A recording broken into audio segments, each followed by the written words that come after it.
My brothers and sisters, you are now watching The Gamer 2323, so just forget about the chores you're supposed to do. Put your feet up, get your Kool-Aid, fried chicken, popcorn, get whatever you may need. And I hope you enjoy the video. So let a brother get this straight. Don Matrick. Don Matrick. What is your response to the question we've been asking since this junk was a rumor? Hey, what if we don't have 24/7 access to the internet and we have an Xbox One? What then? What is Don Matrick's clever response? Clever! What is his response? Simple. Stick with I can't even say it because it's so that joke was hilarious the first time I saw that. I was dying. Let me try it one more time. Don Matrick, what is your response to the people who say, what if they don't have 24/7 access to the internet and they have an Xbox One? What then? Simple. Stick. Oh God! I can't even say it. I don't know how he said it so casually. This dude said it with a straight face. He said it like it meant nothing. He said it as if he was saying, "Oh, the sky is blue." He said it like it meant nothing. Let me try it one more time. Say if little Billy, okay, his parents can't afford to pay the internet bill on time, okay, and little Billy wants to play games. Don Matrick, what is your response? Simple, Billy. Stick with the 360. He told you, Billy, to stick with the 360. No. Screw that.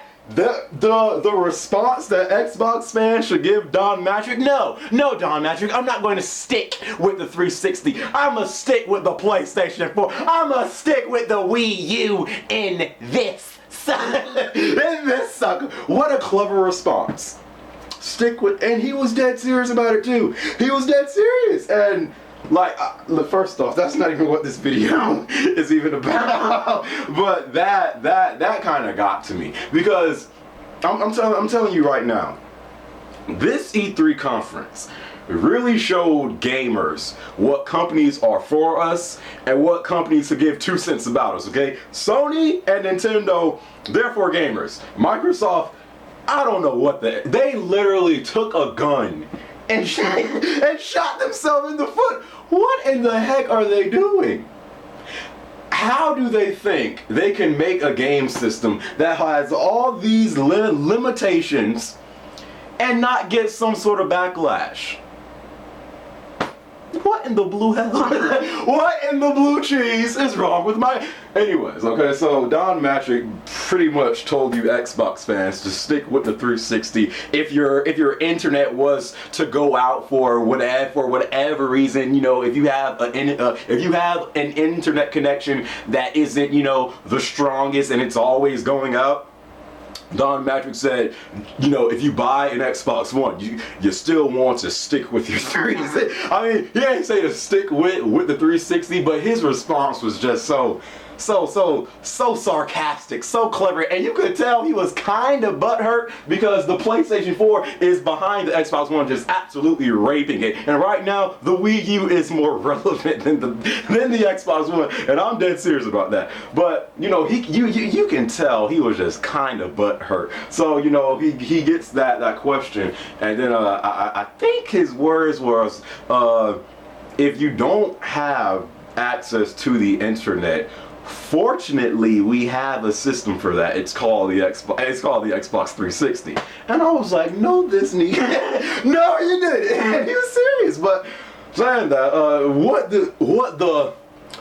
this video is really about is, can the Xbox One still compete with the PlayStation 4? Now, keep in mind, Xbox One is going to be $500.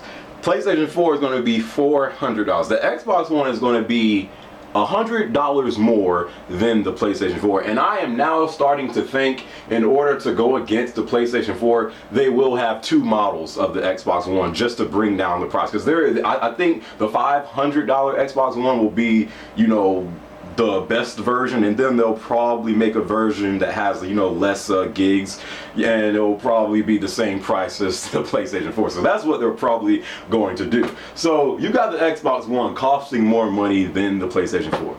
And then you take in all the limitations it has. You got that freaking Kinect that's going to be watching you while you're sleeping, eating, freaking making love, jacking off, whatever. The Kinect is always watching you and listening to you. So you take in that. You take in the fact that that freaking used game DRM-BS, and I'm hearing that the PlayStation 4 does have that, but the difference between the PlayStation 4 and Xbox One is that the whole used game thing is much more strict on Xbox One. On PlayStation 4, it's a lot more loose, and really it is up to the publishers if you're able to do, you know, the whole used game thing and you know, the transfer fees thing. But it's a lot more loose on PlayStation 4 as opposed to Xbox One. So you take in the used game BS is a lot more strict on Xbox One. And then you take in that freaking always online stuff. So you take in all these limitations that the Xbox One has. It's going to be more money than the PlayStation 4. And now you have Don Matrick say, stick with that. You're hilarious, Don Matrick. You should be a comedian. Still in all, you have these Xbox fans defending. I don't understand it. It's not even about fanboyism no more. I don't care if you hate PlayStation or Nintendo. How are you supporting a company that literally gives 2 cents? All they want is money.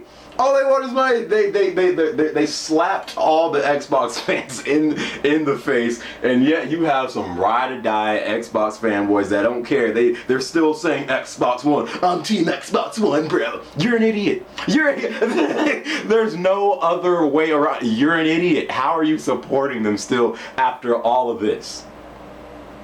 I'm telling you right now, I am Team PlayStation 4. Heck, I might even be Team Wii U because they got Super Smash Brothers coming out of that sucker. So those might be my 2 next gen systems, and I never thought I would pick the Wii U over the Xbox One. But clearly right now,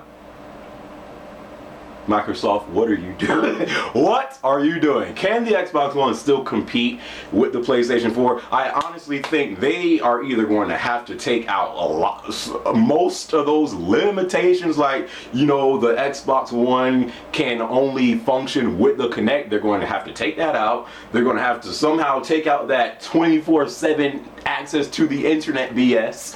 You know, they're going to have to take out that mandatory installation to where when you install your game, you no longer need to put it in your system, because then you have a useless pile of games that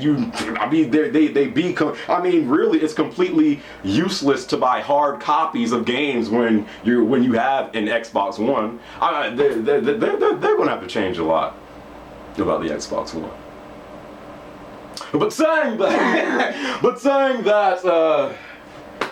to end off this video, if you still plan on getting an Xbox One and you want to know what can you do if you know, your internet connection isn't the best, and you know, or you're not able to pay your internet bill always on time, well, Don Matrick has gave you that answer.